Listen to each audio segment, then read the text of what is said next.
শ্রমিকের সন্তানও বাংলাদেশের রাষ্ট্রীয় ক্ষমতায় তার ভূমিকা রাখতে পারে। এই জন্য রাজার ছেলে রাজা নয়, শ্রমজীবী মানুষের সন্তানরাও এই দেশের রাজার নেতৃত্ব দিতে পারে। কি বলেন আপনারা? সেই মানবিক নেতা হলেন ডাক্তার। চাই মুসলমান, হিন্দু, বৌদ্ধ, খ্রিস্টান মিলেই আমরা এই বাংলাদেশে সম্প্রীতির সাথে বসবাস করব। নাগরিক হিসাবে আমাদের যার যে অধিকার সেটা আমরা ভোগ করব। যিনি যে মর্যাদায় সম্মানিত তিনি সে মর্যাদা পাবেন। আলেম ওলামারা সমাজের সবচেয়ে সম্মানিত ব্যক্তি, তারা সম্মান পাবেন।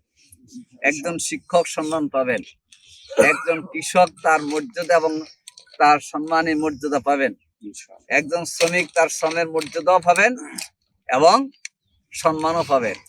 তাদের একজন ঐতিহাসিক এই ডালিয়া পয়েন্টের জনসভা বাংলাদেশের মানুষের কাছে আগামী দিনের নির্বাচনের বার্তা পৌঁছিয়ে দিবে যে দাঁড়িপাল্লা সহ 11 দলীয় ঐক্য জোটের প্রার্থীরা বিজয় হতে যাচ্ছে। আমি আল্লাহ তাআলার রহমত কামনা করি যাতে করে আমরা যাদের উপর দায়িত্ব দিয়েছি আপনাদের সকলের সম্মিলিত প্রচেষ্টায় 4 তারিখের জনসভা বাস্তবায়ন করে দাঁড়িপাল্লাকে বিজয় করার জন্য আমরা চেষ্টা করব। আমাদের প্রত্যাশা হচ্ছে আগামী 12 ফেব্রুয়ারি 2টা ভোটের নির্বাচন। এক্সট্রিম মশার কয়েল প্ল্যান্ট ফাইবার দিয়ে তৈরি, ডেঙ্গু, চিকুনগুনিয়া বাহি সহ যে কোনো মশার বিরুদ্ধে দেয় এক্সট্রিম সুরক্ষা। একটা হলো গণভোটে হ্যাঁ, কি বলেন জানেন? গণভোটে এই জনসভাতে গণভোটের পক্ষে আমরা জনগণকে উজ্জীবিত করব ইনশাআল্লাহ। গণভোটে কি বলেন? গণভোটে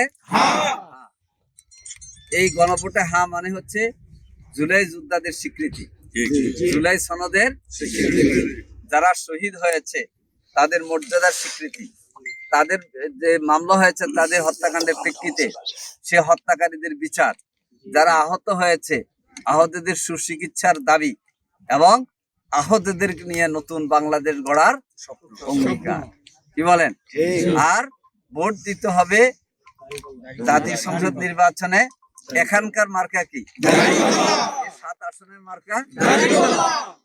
ইনশাআল্লাহ আশা করি দল মত ধর্ম নির্বিশেষে সকল মানুষ মুখিয়ে আছে যে কখন 12 তারিখ আসবে, কখন দাঁড়িপাল্লায় এই সিল মারার আবহাওয়াটা তৈরি করার জন্য তিস্তা পাড় থেকে বার্তা যাবে 4 তারিখ।